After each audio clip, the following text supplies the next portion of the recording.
Hello, everybody. Welcome back to Liverpool Latest, and making its debut on the show, my new kit, my new shirt.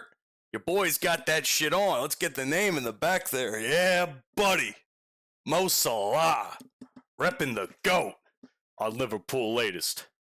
And I promised myself, and I don't know if I said it in the last episode, I promised myself if we win today's match, I will sport the Salah jersey on the episode. And lo and behold, despite the fact that it was probably one of the ugliest wins of the season, and it was an ugly game, your boy is repping the jersey, and because we got that win. So I needed more Liverpool themed stuff for the show. I can't be the host of a channel called Liverpool Latest if I don't have any Liverpool stuff on. And normally I'll have my shirt, my championship shirt, and I wish I had my flag I could display somewhere in the background here, but that's a different story for a different time. 2-1 victory today for the Reds. In reality, this game should have been a clean sheet. Tottenham Hotspur should have no business having a goal in this match, and I will discuss that momentarily. Let's get into a couple of stats, shall we? This was a very interesting game, to say the least. Tottenham had 11 shots to Liverpool's 7. Both teams had 4 shots apiece on target. We dominated possession by 67% to Tottenham's 33. We had more passes by almost 300, mind you, and our pass accuracy dominated Tottenham 90 to 79%. We had less fouls, we had less yellow cards, we had less red cards, which I'll get to in a few minutes, and although, granted, we had more offsides, which was a bit of a bummer, but we did have more corners. Unfortunately, those did not spark any more goals than they did. The fact of the matter is as follows. Liverpool have won 3 of their last 5, 2 back-to-back, and I can't ask for a better result right now. Tottenham is struggling, to say the least. They've lost 3 of their last 5, have only won 1 of that, and the other one being a draw. So I'm shocked to see them perform so poorly at 13th place. I don't know what's going on, and again, we'll kind of get into it up in this next section here, but there's not a whole lot I could say that hasn't already been said, frankly. But in case you're new here, I will discuss it a little bit. And I've said this several times already. This was one of the ugliest games of football I had ever watched. And it was, you know what? It was reminiscent of that fateful game 2 seasons ago when Tottenham was gifted a win by the referees, which, let's talk about that, shall we? Did ref ball work out in our favor this time? I say to some degree yes, but at the same time, Tottenham were playing like absolute garbage, and they earned themselves 2 different red cards over the course of the match. In the 33rd minute, Xavi Simons had that horrific step on the Achilles of Van Dijk, which would have landed them the first red card, leading them to 10 men, which would end up being like that for a majority of the rest of the match. Honestly, I'm actually shocked they gave the red card there. I did not expect it to end up being a red card. When you look at it in slow motion, it's 100% a red card. But I was expecting it to just stay at a yellow. Thankfully, VAR and its infinite wisdom decided otherwise and sent Xavi off the field to a very emotional reaction. I'm not sure why he was so emotional about it, but I don't really care, because at that point I was like, oh, well, this is payback for a few seasons ago, only to be constantly one-upped because the yellow cards and the red cards just keep flying all over the place over the course of the second half. Van de Ven, Bentancur, McAllister, Szoboszlai, Konate, and Richarlison would also earn themselves plenty of yellow cards over the course of the match. Romero is the one that I'm still confused about. Christian Romero, he had I don't know what the deal was. I looked away for 1 second, and all of a sudden they gave him a red card. I was at work when this part of the game was going on, so I'm kind of focusing on what I'm doing, working in radio and paying attention to what's going on. I look up for maybe 10 seconds. I see a foul. I assumed it was because of Konate, and turns out there was some sort of kick to Konate's arm because I saw him holding his arm like this, and I guess that was enough to give Romero the red card. And I've got to be honest, it's a really dumb move. This was almost reminiscent of the red card a couple of weeks ago where the one guy, I don't know if it was against Brighton or Leeds, the one guy talked himself off the field. Because that's what it kind of looked like. At first glance, when I came back to the screen, it looked like Romero was talking himself into a red card again. And then when I actually kind of saw the replay, I kind of figured it was because of Konate and him kicking him in the arm. But either way, I mean, from my understanding, Romero is the captain of Tottenham Hotspur, and that's a very, very stupid move on his part. That was a very undisciplined thing. I think it was both red cards were very undisciplined. I just think Simmons is maybe a little bit more forgivable, not because of the actual foul itself, but because in the midst of playing, you're not really thinking all that well of where you're stepping and what you're trying to do. Did he mean to step on his Achilles or the back of his foot?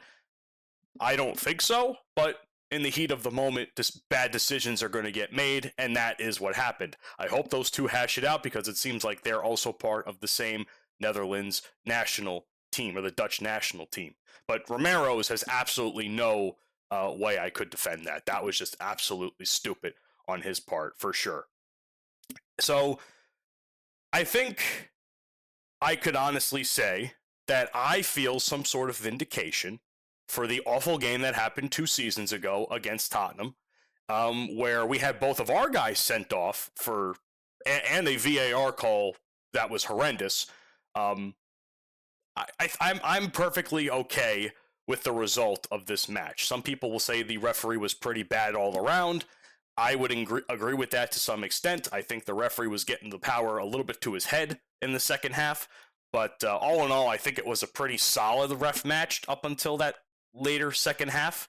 So I can't really talk too much shit about it. But lo and behold, now Tottenham fans know how we felt a couple of years ago, which arguably was one of the games that could have cost us the league at that point in time. Let's talk about the injury train. All aboard. Shoot! Oh, God, what the fuck is going on here? I don't know what the hell happened, because I don't know about you guys. I had no idea Connor Bradley got taken off in the second half up until Isak showed up. I'm trying to pull up here what happened. Alexander Isak replacing Connor Bradley for Liverpool at Tottenham Hotspur Stadium. So there's really no rhyme or reason why Connor Bradley got taken off, it seems. Was it because of some sort of injury that he had? I'm not entirely sure. I guess maybe they needed another attacker, and I figured maybe they had so many people in the midfield that they would be fine.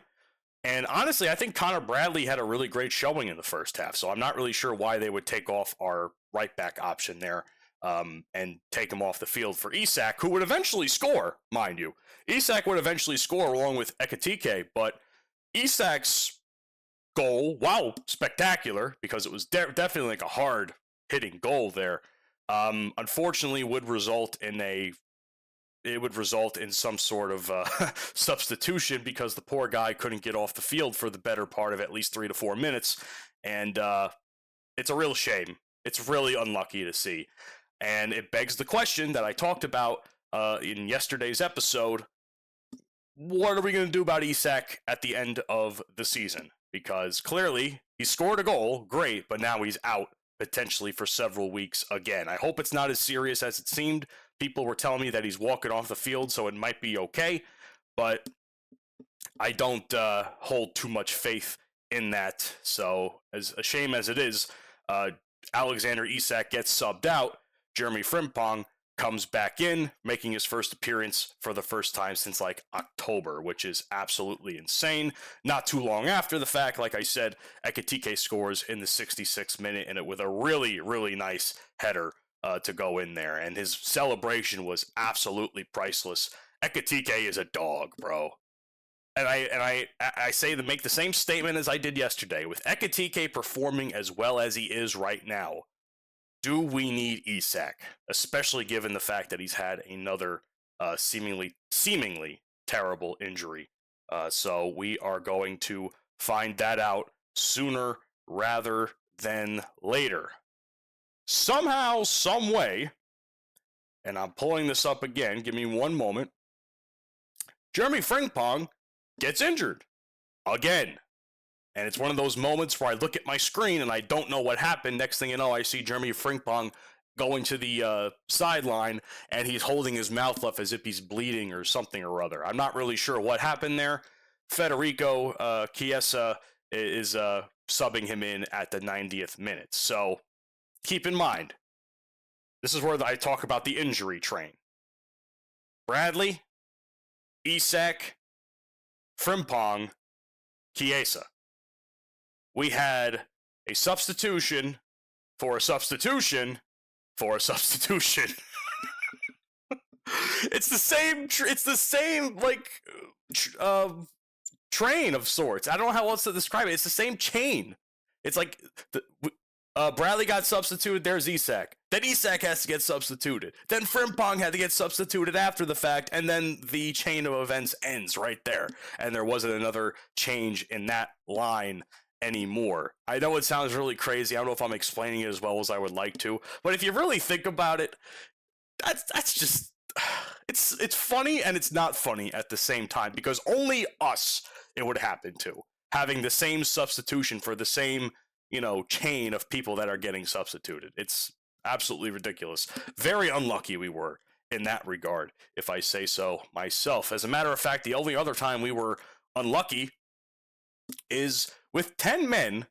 Explain to me, and I say 10 men and not 9 yet, because with 10 men, explain to me as a Liverpool fan how we do not dominate the ball as much as we did. I mean, up until Ekitike's goal, we were doing pretty solid. And then for some reason, from that point on until about the 90th minute or so, we just completely, actually maybe even more so into extra time, we decided it is our best interest to stop playing football. And that's when the Spurs start picking up a little bit of momentum, landing themselves a corner kick, which, infamously enough, we can't defend to save our fucking lives. And Richarlison ends up getting it in the net after a really weird sequence of events of like bouncing to one guy, getting to another guy, passing to one guy. We can't get it out to save our lives. And somehow, some way, Van Dijk misses the ball and trying to kick it out.